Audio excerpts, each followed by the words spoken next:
तो आजकल इंटरनेट पर बाबा बागेश्वर धाम महाराज बहुत ही ज्यादा वायरल हो रहे हैं, जो बिना बताए ही लोगों के मन की बात बता देते हैं और बड़े बड़े लोग भी इनके दरबार में माथा टेकने के लिए आते हैं। कहा जाता है कि इनके पास असीम शक्तियां हैं जिससे ये लोग का भला कर सकते हैं। पर इन बाबा की सच्चाई क्या है? क्या वाकई में ये बाबा जी सभी के मन की बात जानते हैं या फिर यह बाबा जी झूठ बोलते हैं और लोगों को उल्लू बना रहे हैं? आज जानेंगे इन बाबा जी की पूरी सच्चाई और इनके बारे में कुछ अनसुनी बातें, इसलिए हमारे साथ अंत तक बने रहना।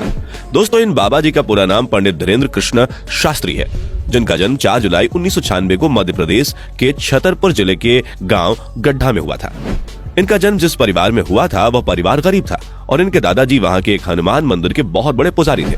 इनके दादाजी को लोग भगवान दास गुरुजी के नाम से जानते थे। इनके दादाजी को लोग बहुत ज्यादा मानते थे और उनका बहुत ज्यादा सम्मान किया करते थे। इनके दादाजी उस हनुमान मंदिर, जिसका नाम बालाजी सरकार था, उसमें पूजा करते थे और अपना एक दरबार भी लगाते थे। यहाँ पर वो दरबार लगाकर भक्तों के मन की बात सुना करते थे और किसी को भी किसी तरह की परेशानी होती थी तो वह बाबा जी के पास आ जाता था, जिसके बाद बाबा जी उसकी परेशानी को दूर कर देते थे। उस समय लोकल एरिया में भगवान दास गुरुजी बहुत ज्यादा फेमस हो चुके थे और भूत प्रेत या किसी भी तकलीफ में लोग इनके पास चले जाते थे।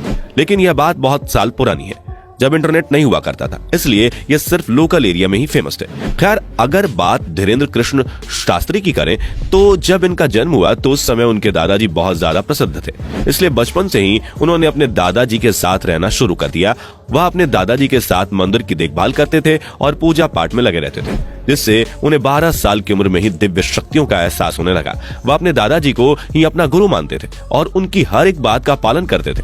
इसके बाद धीरे धीरे समय बीता और उनके दादाजी भगवान दास जी इस दुनिया को छोड़कर चले गए। इसके बाद उनकी समाधि को मंदिर के पास ही बना दिया गया और अपने दादाजी के जाने के बाद पंडित धीरेन्द्र कृष्ण शास्त्री भी लोगों के मनों की बात सुनने लगे, क्योंकि उनके दादाजी के साथ रहकर उन्हें दिव्य अनुभूतियों का अनुभव हो चुका था। उन्होंने भी अपने दादाजी की तरह दरबार लगाना शुरू कर दिया और लोग इनके पास जो परेशानी लेकर आते या उसे दूर कर देते थे।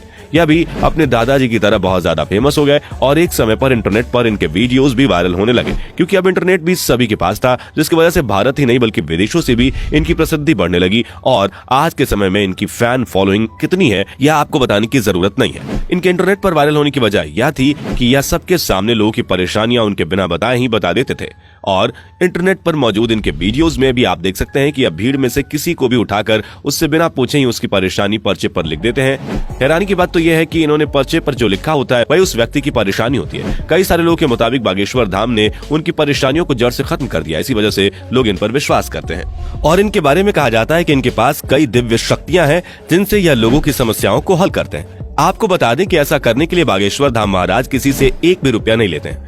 यहाँ पर लोगों की समस्याओं को हल करने के लिए किसी से कुछ नहीं लिया जाता। या अलग अलग जगहों पर जाकर जो राम कथा करते हैं उससे इन्हें पैसा मिलता है, पर उस पैसे को भी यह अपने पर्सनल यूज में नहीं लेते, बल्कि उस पैसे का इस्तेमाल करके गरीब लोगों की मदद करते हैं। समय समय पर बागेश्वर धाम महाराज की ओर से सामूहिक विवाह आयोजित किए जाते हैं, जिसमें गरीब लड़कियों की शादी करवाई जाती है। इसके अलावा बागेश्वर धाम ने कई वृद्ध आश्रम भी खोल रखे हैं, जिनमें ये बूढ़े लोगों की मदद करते हैं और राम कथा से इन्हें जितना भी पैसा आता है उसे गरीबों की मदद में लगा देते हैं। इसके अलावा बागेश्वर धाम महाराज ने अपने भक्तों से हाल ही में यह भी कहा था कि वह जल्दी ही एक ऐसा अस्पताल खोलने वाले हैं जिसमें इलाज करवाने के लिए किसी को भी 1 रुपया नहीं देना पड़ेगा, यानी कि वह अस्पताल पूरी तरह से निःशुल्क होगा। उस अस्पताल में गरीब लोग बड़ी से बड़ी बीमारी का इलाज बिल्कुल फ्री करवा पाएंगे। इतना ही नहीं, बागेश्वर धाम गरीब लोगों की मदद करने के लिए हमेशा ही आगे रहते हैं और इनसे गरीबों के लिए जो कुछ भी होता है ये करते हैं और इसलिए लोग भी इन्हें बहुत ज्यादा पसंद करते हैं। इनकी प्रसिद्धि सिर्फ देश में ही नहीं बल्कि विदेशों में भी खूब है।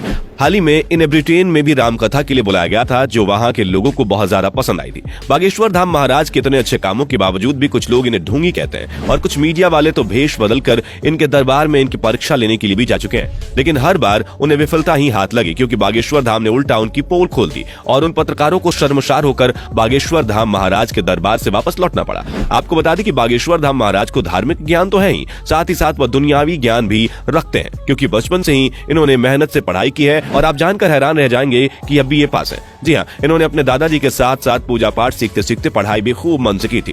हालांकि इस दौरान इनकी पढ़ाई में कई बाधाएं आई थी और इनके माँ बाप को इनकी पढ़ाई की फीस देने में बहुत कठिनाई होती थी, लेकिन उन्होंने परेशानियां उठाकर धीरेन्द्र कृष्ण शास्त्री को पढ़ाई करवाई, जिसकी वजह से वह BA तक पढ़ाई कर सके। खैर, कुछ भी हो, बहुत सारे लोग बागेश्वर धाम को गलत बोलते हैं और उनके खिलाफ वीडियोस बनाते हैं। उन लोगों के मुताबिक बागेश्वर धाम महाराज लोगों को उल्लू बना रहे हैं, पर आप इसके बारे में क्या सोचते हैं? आपकी इसके बारे में क्या राय है? हमें कमेंट में जरूर बताइए और अगर आपको आज का ये वीडियो पसंद आया हो तो वीडियो को लाइक जरूर कीजिए।